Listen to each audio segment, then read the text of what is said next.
brought to you by Madhav Bagh. Madhav बाग हृदय संगिनी या आरोग्य योजनेचा लाभ घेण्यासाठी आजच मिस्ड कॉल द्या 022-48-96-82-82. नमस्कार, मी इम्तियाज मुजावर आणि तुम्ही पाहताय मुंबई तक. महाराष्ट्रातल्या विधानसभेच्या निवडणुका संपल्या, निकालही बाहेर आला. मात्र राज्यामधल्या ज्या निकाल बाहेर आलेले आहेत त्या निकालमध्ये सगळ्यात महत्त्वाचा महाराष्ट्राचं ज्या जिल्ह्याकडे लक्ष लागून राहिलं होतं तो जिल्हा आहे सातारा जिल्हा. सातारा जिल्ह्यामध्ये एकंदरीतच शरद पवारांचा बालेकिल्ला म्हणून ओळखला जात होता, यशवंतराव चव्हाणांचा बालेकिल्ला म्हणून ओळखला जात होता.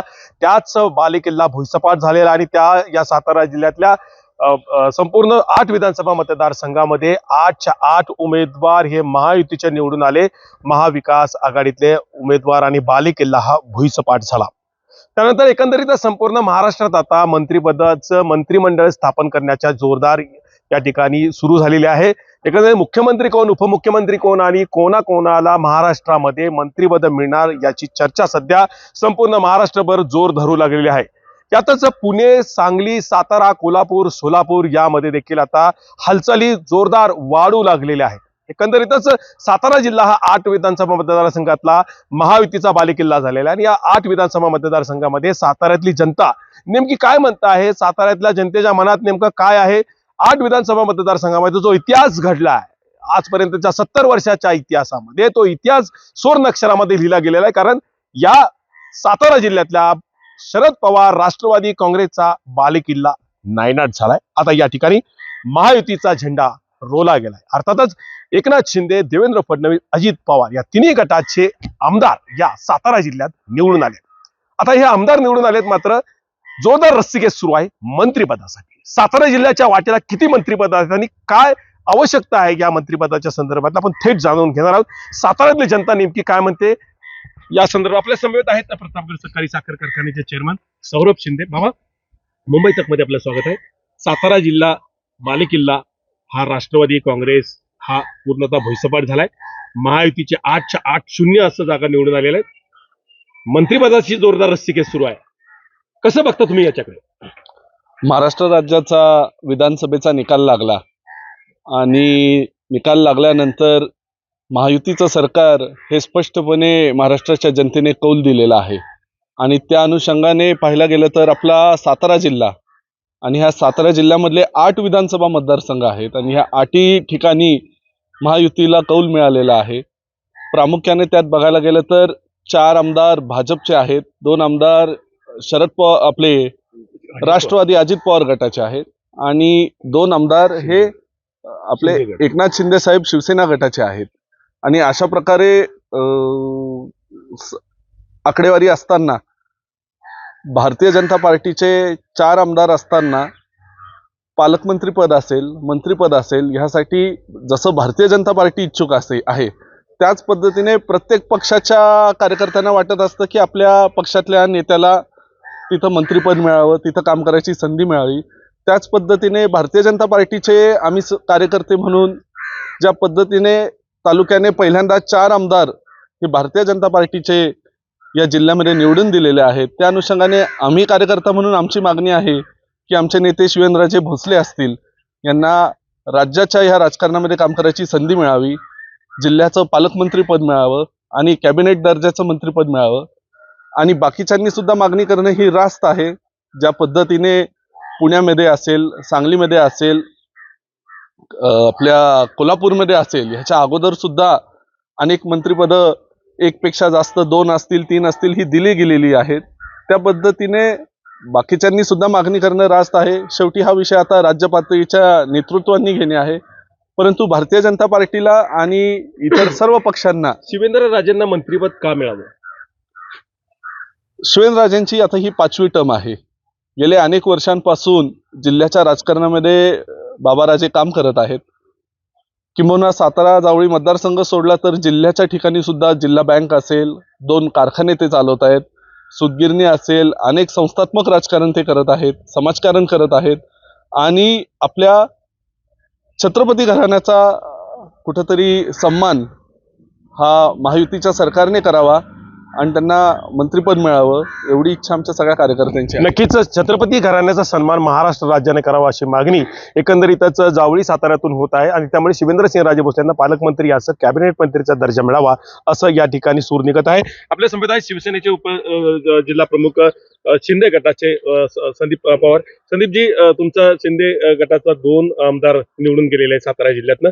एकंदरीतच भरीव कामगिरी शंभूराज देसाई असतील किंवा महेश शिंदे असतील यांनी जोरदार भरीव कामगिरी सातारा जिल्ह्यामध्ये केली, म्हणून तर त्यांना मताधिक्यानं निवडून दिलेलं आहे. मंत्रिपदाचं वारं सुरू आहे आणि पालकमंत्री म्हणून शंभूराज देसाई यांनी यापूर्वी देखील काम केलेलं आहे आणि महेश शिंदे देखील त्या मंत्रिपदाच्या रेसमध्ये आहेत. एक शिवसैनिक म्हणून कसं बघताय याकडे?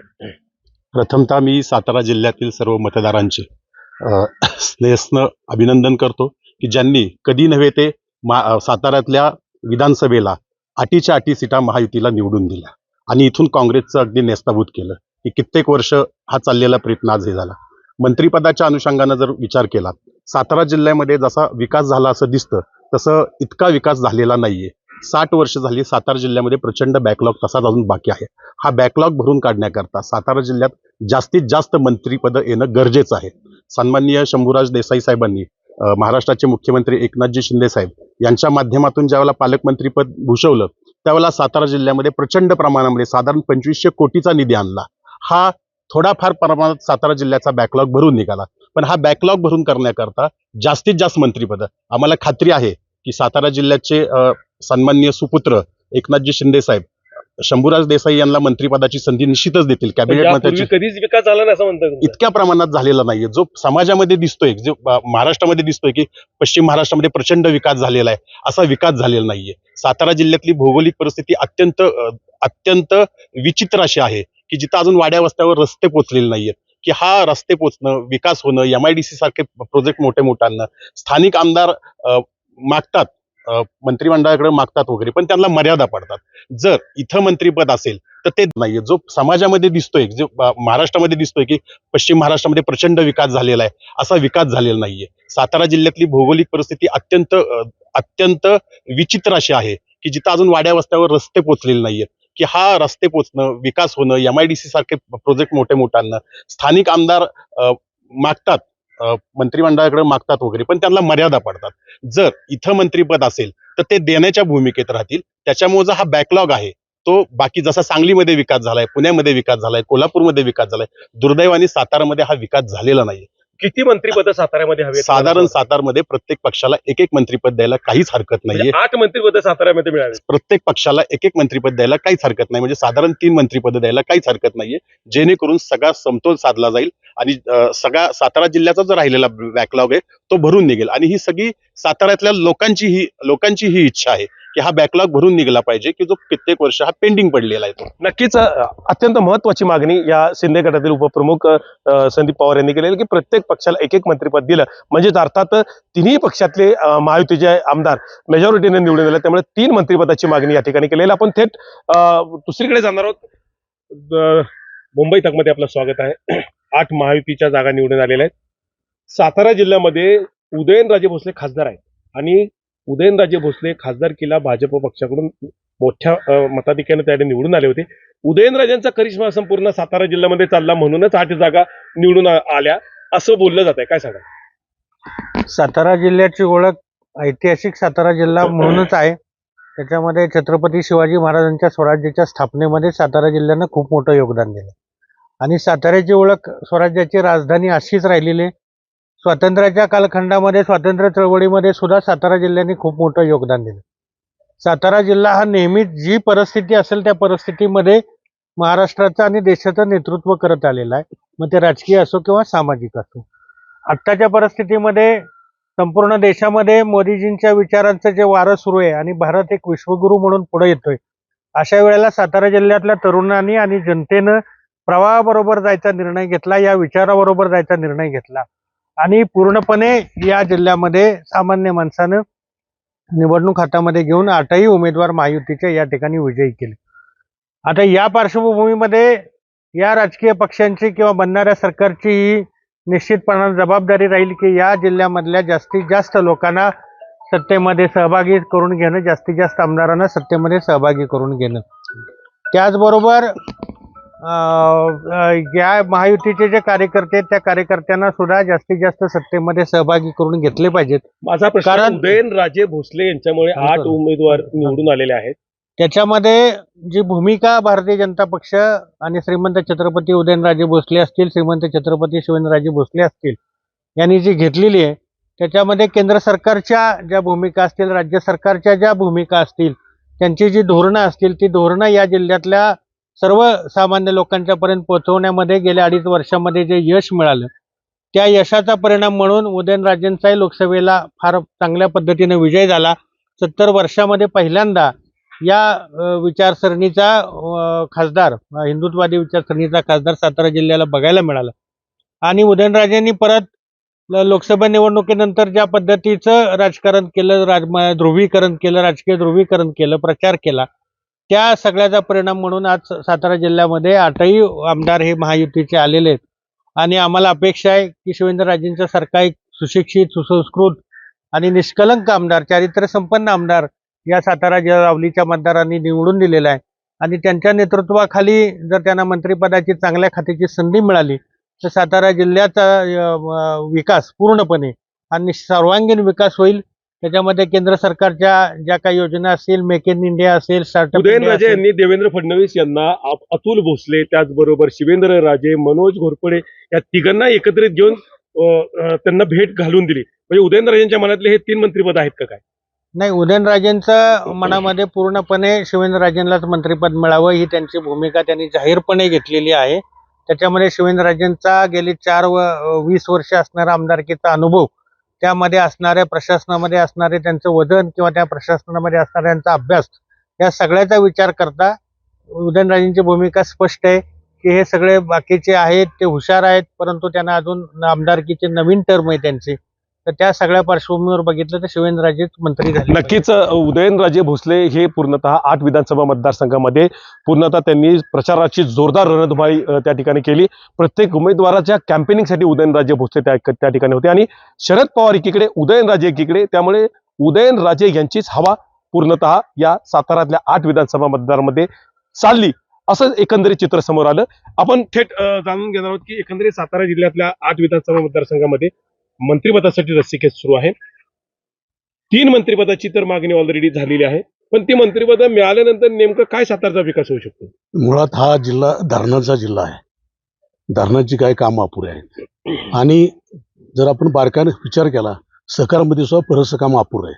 जे आता निवडून आलेत, शिवेंद्रबाबा असू द्या, आपले पलीकडचे शंभूराजे असू द्या, मकरंद, हे स्वतः साखर कारखानदारी चालवतात, हे आमचे बाबाही चालवतात.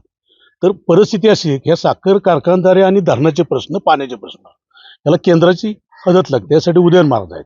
आणि तुम्ही म्हणताय संदीप पवार म्हणले 3 मिळाले, तू 4 दिली तरी काय हरकत नाही मंत्रिपद.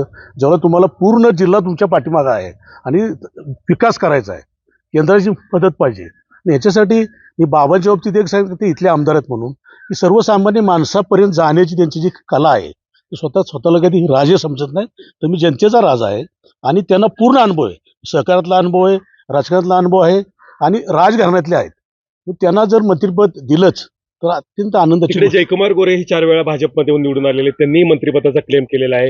एकंदरीत मकरंद पाटलांनी मंत्रिपदाचा क्लेम केलेला आहे. इकडं कसं बघतं? खुर्ची एक असली, 4 जण इच्छुक असतात. आता त्याचं काय करायचं ते वरिष्ठांनी ठरवतील. नक्कीच 8 विधानसभा मतदारसंघामधले महायुतीचे उमेदवार निवडून आलेले आहेत, मात्र जे काय बघतील ते वरिष्ठ पातळीवरचे बघतील, असं देखील प्रतिक्रिया आलेल्या आहेत. मला सांगा की एकंदरीतच सातारा उदयनराजे यांचीच हवा पूर्णतः या साताऱ्यातल्या 8 विधानसभा मतदारांमध्ये चालली, असं एकंदरीत चित्र समोर आलं. आपण थेट जाणून घेणार आहोत की एकंदरीत सातारा जिल्ह्यातल्या 8 विधानसभा मतदारसंघामध्ये मंत्रिपदासाठी रस्सीखेच सुरू आहे. 3 मंत्रिपदाची तर मागणी ऑलरेडी झालेली आहे, पण ती मंत्रिपद मिळाल्यानंतर नेमकं काय सातारचा विकास होऊ शकतो? मुळात हा जिल्हा धरणाचा जिल्हा आहे. धरणाची काय कामं अपुरे आहेत आणि जर आपण बारकाईने विचार केला, सहकारमध्ये सुद्धा बरंचसं काम अपुरं आहे. जे आता निवडून आलेत, शिवेंद्रबाबा असू द्या, आपले पलीकडचे शंभूराजे असू द्या, मकरंद, हे स्वतः साखर कारखानदारी चालवतात, हे आमचे बाबाही चालवतात. तर परिस्थिती अशी आहे की ह्या साखर कारखानदारी आणि धरणाचे प्रश्न, पाण्याचे प्रश्न, याला केंद्राची मदत लागते. यासाठी उदयन महाराज आहेत.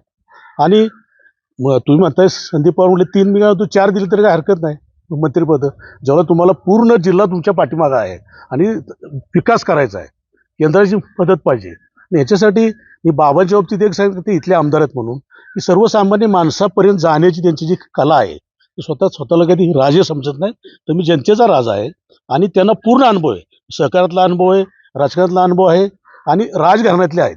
मग त्यांना जर मंत्रिपद दिलंच तर अत्यंत आनंदाची तिकडे जयकुमार गोरे हे 4 वेळा भाजपमध्ये निवडून आलेले, त्यांनी मंत्रिपदाचा क्लेम केलेला आहे. एकंदरीत मकरंद पाटलांनी मंत्रिपदाचा क्लेम केलेला आहे. तिकडं कसं बघतं?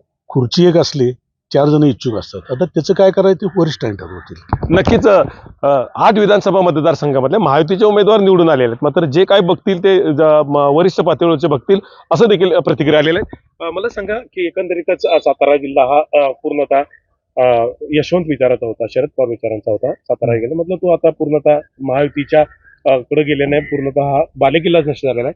एकीकडे जयकुमार गोरे, मकरंद पाटील हे रेसमध्ये आहेत आता मंत्रिपदाच्या. कसं शक्य होऊ शकतं हे गणित की मंत्रिपदासाठी शिवेंद्रराजे, मकरंद पाटील, जयकुमार गोरे, शंभूराज देसाई हे 4 लोक मंत्रिपदामध्ये रेसमध्ये असून किती मंत्रिपदं मिळू शकतील अंदाजे साताऱ्यातला? नाही, हे महायुतीचं सरकार आहे. 3 पक्ष एकत्रित आलेलं सरकार आहे. त्यामुळे ते प्रत्येक पक्षाला त्या प्रमाणात जसं मंत्रिपदं वाटप केली जातील त्या प्रमाणात ते देऊ शकतील. पण देतील का साताऱ्याला मंत्रिपद देतील का असं वाटतंय का? आता तो वरिष्ठांचा निर्णय तरी होता. पण तुम्हाला काय वाटतं की साताऱ्यानं जी भरीव कामगिरी केलेली आहे त्याच्यावर मंत्रिपद देऊ शकतील का एवढे? आता माझ्या मताप्रमाणे आदरणीय श्रीमंत छत्रपती शिवेंद्रसिंहराजे भोसले यांचा भाजपमधून क्लेम राहील. पलीकडे म्हटला तर शंभूराजी देसाई हे सिनियर आहेत, पालकमंत्री होते. आणि आत्ता परवा म्हणजे थोडं मीडियाच्या मागणीवरून असं दिसतंय की मकरंदाबांचं सुद्धा नाव चर्चेत आहे. नक्कीच 3 मंत्रिपदासाठी तर पूर्णतः नाव चर्चेत आहे असं बोललं जात आहे. मात्र एकंदरीतच ह्या सगळ्या गोष्टी होत असतानाच पूर्णतः सातारा जिल्ह्यातला हा जो पूर्णतः बहुजन समाज आहे, हा बहुजन समाजाने मोठ्या प्रमाणात त्या ठिकाणी मताधिक्य दिल्यानं साताऱ्यातल्या 8 विधानसभा मतदारसंघामध्ये चांगल्या पद्धतीने यश मिळत आलं. मला सांगा, संपूर्ण सातारा जिल्ह्यामध्ये बहुजन समाजाची मतं ही पूर्णतः भाजप आणि महायुतीकडे जाताना दिसली. मराठा जरांगे फॅक्टर सुद्धा महायुतीकडेच वळताना दिसला आणि या सगळ्या घटना होत असतानाच मंत्रिपदाचं साताऱ्याला क्लेम ठेवला गेलेला आहे. 3 मंत्रिपदं ते 4 मंत्रिपदं मिळाली पाहिजे सातारा जिल्ह्याला असं बोललं जाते. तुम्ही कसं बघता याच्याकडे? मुळात गेल्या पंचवार्षिकला ज्या पद्धतीनं निवडणूक झाली त्यावेळेस बहुजन समाज हा संपूर्ण भाजपाच्या पाठीशी नव्हता.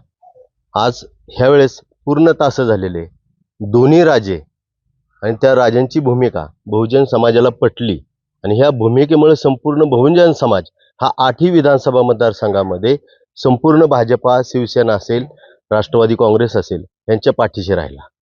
कारण ह्या दोघांचीही भूमिका राजे घराण्यातल्या असल्यामुळं त्यांची बहुजन समाजाविषयी असलेली भूमिका सगळ्यांना सोबत घेऊन चालण्याची असेल, म्हणजे मागासवर्गीय समाज असेल, मुस्लिम समाज असेल, इतर ओबीसी समाज असेल, ह्या सर्वांना समान न्याय द्यायचं काम खऱ्या अर्थाने राजांनी केलं आणि त्याच्यामुळे बहुजन समाज ह्यावेळेस संपूर्ण कल हा भाजपाकडे गेला. एकंदरीतच बहुजन समाजाचा नेतृत्व म्हणून जयकुमार गोरे यांच्याकडे बघितलं जातं. बहुजन समाजाला सातारा जिल्ह्यानं आजपर्यंत कधीही म्हणजे वरिष्ठ पातळीवरल्या नेत्यांनी कधीही संधी दिली गेली नसल्याचं समोर येत आहे. पण जयकुमार गोरे एक बहुजन समाजाचा चेहरा म्हणून मंत्रिपद त्यांना मिळू शकते का? बहुजन समाजाचं जरी ते नेतृत्व असेल तरी सुद्धा त्यांनी त्या ताकदीने संपूर्ण जिल्ह्यामध्ये ज्या पद्धतीने शिवेंद्र महाराज असतील किंवा उदयन महाराज असतील त्या ताकदीने बहुजन समाजासाठी जे काम केलं पाहिजे होतं त्या ताकदीने त्यांनी केलं नसेल आणि कदाचित त्याच्यामुळं शिवेंद्र महाराजांना या ठिकाणी मंत्रिपद मिळालं पाहिजे. दुसरी गोष्ट अशी, सातारा जावलीमध्ये सगळ्यात मोठे प्रकल्प शिवेंद्र महाराजांनी, उदयन महाराजांनी आणले. सातारामध्ये आता नवीन आता मेडिकल कॉलेज होते, महाबळेश्वरमध्ये नवीन महाबळेश्वर प्रकल्प आपल्याला या ठिकाणी होतोय. दुसरी गोष्ट आता बोंडारवाडी धरणाचा जो प्रकल्प आहे, दुसरी गोष्ट जी महुआतेकर धरण आहे, हे ह्या सरकारमध्येच राहून आणि मंत्रिपद जर शिवेंद्र महाराजांना मिळलं तर त्या ताकदीने हे प्रकल्प आहेत हे लवकर पूर्ण होतील आणि जावली साताराला चांगल्या पद्धतीने संपूर्ण सातारा जिल्ह्याला एक प्रकारे एक उभारी मिळेल. नक्कीच साताऱ्यातल्या जास्तीत जास्त मंत्रिपदं मिळाली तर मोठ्या प्रमाणात साताऱ्याचा विकास होऊ शकतो. उदयनराजेंचं केंद्रात राज्यात जोरात वजन आहे. उदयनराजे कुणाकुणाची नावं कदाचित कानात सांगतील असं वाटतं तुम्हाला? तर उदयनराजेंनी जी भूमिका स्पष्ट घेतलेली आहे की यामध्ये छत्रपती शिवेंद्रराजे भोसले यांना मुख्यमंत्रिपदाची शिफारस त्यांनी केलेलीच आहे ती उघडपणे केलेली आहे. मग कानात सांगण्याचा प्रश्नच येत नाहीये. त्यांनी सगळं चारही आमदारांना घेऊन उघडपणे मागणी केलेली आहे. वास्तविक तिथं जर पाहिलं गेलं तर सातारच्या घराण्यावर तसा सगळ्या राजकीय पक्षाकडून अन्याय झालेला आहे. स्वर्गीय अभयसिंह महाराजांना सुद्धा राष्ट्रवादी पक्ष स्थापनेनंतर उचित स्थान मिळालं नाही. त्यामुळं राजघराण्याचा जर सन्मान करायचा असेल मग सौरभाबांनी सांगितलं त्यामुळे जर केंद्रात सुद्धा उदयन महाराजांना मंत्रिपदापासून वंचित राहावं लागलं. पण राज्यामध्ये शिवेंद्रसिंहराजे भोसले यांना जर मंत्रिपद दिलं रोकडे साहेबांनी सांगितल्याप्रमाणे बहुजन समाज सुद्धा राजघराण्याशी निगडीत असल्यामुळं राज्यामध्ये हा मेसेज जाईल आणि राज्यामधील सर्व बहुजन समाज असेल तो या भारतीय पक्षाबरोबर ऑटोमॅटिक येईल. यासाठी शिवेंद्रराजे भोसले यांची मागणी उघडपणे उदयनराजेंनी घेतलेली आहे. दुसरी गोष्ट जी मवातेकर धरण आहे हे ह्या सरकारमध्येच राहून आणि मंत्रिपद जर शिवेंद्र महाराजांना मिळलं तर त्या ताकदीने हे प्रकल्प आहेत हे लवकर पूर्ण होतील आणि जावली साताराला चांगल्या पद्धतीने संपूर्ण सातारा जिल्ह्याला एक प्रकारे एक उभारी मिळेल. नक्कीच साताऱ्यातल्या जास्तीत जास्त मंत्रिपदं मिळाली तर मोठ्या प्रमाणात साताऱ्याचा विकास होऊ शकतो. उदयनराजेंचं केंद्रात राज्यात जोरात वजन आहे. उदयनराजे कुणाकुणाची नावं कदाचित कानात सांगतील असं वाटतं तुम्हाला? तर उदयनराजेंनी जी भूमिका स्पष्ट घेतलेली आहे की यामध्ये छत्रपती शिवेंद्रराजे भोसले यांना मुख्यमंत्रिपदाची शिफारस त्यांनी केलेलीच आहे ती उघडपणे केलेली आहे. मग कानात सांगण्याचा प्रश्नच येत नाहीये. त्यांनी सगळं चारही आमदारांना घेऊन उघडपणे मागणी केलेली आहे. वास्तविक तिथं जर पाहिलं गेलं तर सातारच्या घराण्यावर तसा सगळ्या राजकीय पक्षाकडून अन्याय झालेला आहे. स्वर्गीय अभयसिंह महाराजांना सुद्धा राष्ट्रवादी पक्ष स्थापनेनंतर उचित स्थान मिळालं नाही. त्यामुळं राजघराण्याचा जर सन्मान करायचा असेल मग सौरभाबांनी सांगितलं त्यामुळे जर केंद्रात सुद्धा उदयन महाराजांना मंत्रिपदापासून वंचित राहावं लागलं. पण राज्यामध्ये शिवेंद्रसिंहराजे भोसले यांना जर मंत्रिपद दिलं रोकडे साहेबांनी सांगितल्याप्रमाणे बहुजन समाज सुद्धा राजघराण्याशी निगडीत असल्यामुळं राज्यामध्ये हा मेसेज जाईल आणि राज्यामधील सर्व बहुजन समाज असेल तो या भारतीय पक्षाबरोबर ऑटोमॅटिक येईल. यासाठी शिवेंद्रराजे भोसले यांची मागणी उघडपणे उदयनराजेंनी घेतलेली आहे. नक्कीच आपल्या समेत पत्रकार आहेत.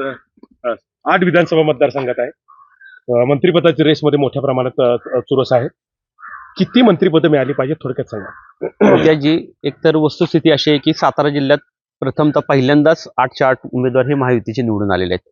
महाराष्ट्रामध्ये संपूर्ण महायुतीचं सत्ता बहुमतात आल्यामुळं नक्कीच प्रत्येक पक्षाकडून तिन्ही पक्षाकडून आपल्या पक्षाला जास्त मंत्रिपदं कशी मिळतील अशी वरिष्ठ पातळीवरून वरिष्ठ नेत्यांची लॉबिंग सुरू आहे. यामध्ये सातारा जिल्ह्यामध्ये प्रथमतः पहिल्यांदा मी असं सांगतो की शिवेंद्रसिंहराजे भोसले हे सातारा जिल्ह्याचे आमदार असून हे महाराष्ट्रात क्रमांक 2च्या मताधिक्याने 1,42,000 एवढ्या मोठ्या मताधिक्याने निवडून आलेले आहेत. दुसरी गोष्ट अशी आहे की त्यामुळं भाजपच्या वतीनं ते सगळ्यात सातारा जिल्ह्यातले सिनियर जास्त वेळा निवडून आलेले आणि सिनियर आमदार म्हणून त्यामुळे त्यांचं मंत्रिपद हे निश्चित आहे. छत्रपती शिवाजी महाराजांच्या घराण्यातले आहेत आणि त्यांचं जे मताधिक्य पाहता त्यांचं मंत्रिपद हे निश्चित आहे.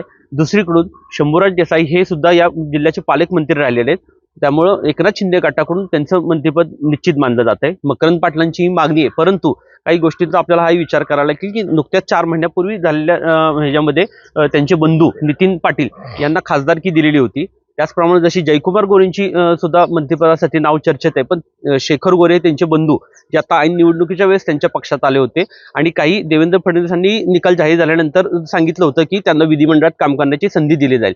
याचा अर्थ असा आहे की शेखर गोरेंच्या माध्यमातून जयकुमार गोरेंना कुठेतरी त्यांच्या बंधूंना तिथं स्थान देऊन त्यांना सॉफ्ट केलं जाईल. तर मकरंद पाटलांना ऑलरेडी त्यांचे बंधू नितीन पाटील यांना खासदारकी देण्यात आली आहे.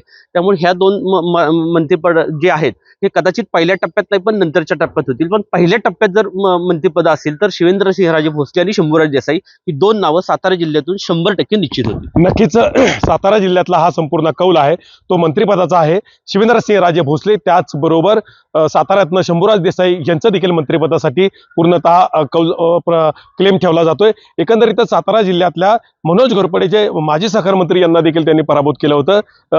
त्यांची सुप्त इच्छा देखील असली तरी मात्र जयकुमार गोरे हे चौथ्यांदा आमदार त्या ठिकाणी झालेले आहेत. जयकुमार गोरे हे गेल्याही वेळेस मंत्रिपदाच्या रेसमध्ये होते. यावेळी देखील जयकुमार गोरे यांचा मंत्रिपदासाठी क्लेम असणार आहे. मकरंद पाटीलांना गेल्या वेळेसच अजित पवार ज्यावेळी शरद पवारांपासून फुटले होते त्याचवेळी त्यांना मंत्रिपदाची संधी होती, मात्र त्यांनी ती घेतली नाही. त्याचवेळी खासदारकीची जी कमिटमेंट होती ती पूर्ण केली होती. एकंदरीत शिवेंद्रसिंह राजे भोसले यासह शंभूराज देसाई, मकरंद पाटील आणि जयकुमार गोरे एकंदरीत ह्या मंत्रिपदासाठी हा क्लेम ठेवत आहेत. सातारा जिल्ह्याला जास्तीत जास्त मंत्रिपदं मिळाली पाहिजेत, कारण पुणे, सातारा, सांगली, कोल्हापूर यापूर्वी देखील 4-4 मंत्रिपदं या जिल्ह्याला गेली होती. साताऱ्यात मात्र अशी कधी घटना घडली नव्हती आणि साताऱ्यात यावेळी 8-0 झाल्यामुळे महायुतीचा पूर्णतः बोलबाला संपूर्ण महाराष्ट्राच्या राजकीय वातावरणामध्ये या ठिकाणी वर्चस्व राहिलेला आहे. त्यामुळे साताराला जर 4 मंत्रिपदे मिळाली तर साताऱ्यातल्या जनतेनं या महायुतीला दिलेला कौल हा नक्कीच कारणी लागेल, अशी चर्चा साताऱ्यात व्यक्त होत आहे.